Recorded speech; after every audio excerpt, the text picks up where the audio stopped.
Dan, thank you.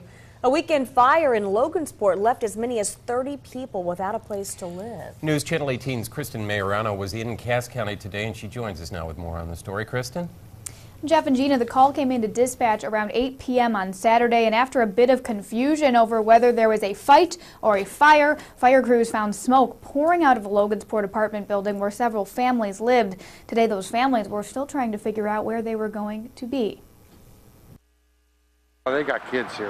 Let's get something done. 2 days after fire destroyed much of this apartment building at 922 Broadway in Logansport, Fire Chief Bernie Mitica was pushing to have power restored in the adjacent building, as he estimated at least 30 people, including several children, were displaced from their homes. It is being pretty hard because, right now we don't have a place to stay. Filiberto Luis was one of those people left without a home, though he lived in the building next door to 922 Broadway. He was home when the neighbor's apartment caught fire. Heard somebody was yelling outside that he was needing help, that someone to get him out. The guy was at the back side of the house, which there was so much smoke and it's pitch black that you would have been, if you wouldn't have heard him hollering, it'd been a tough time to follow. Mitica says the crew couldn't get a ladder around this fence, so they scrambled with the heavy equipment around the block. Within minutes, this man, firefighter Brad Shively, had climbed the ladder and helped the man who had been ready to jump from a second-story window. Was you in there inside there? Did you crawl in the window? I crawled through that window there. Shively didn't want to be interviewed, saying he was simply fighting a fire,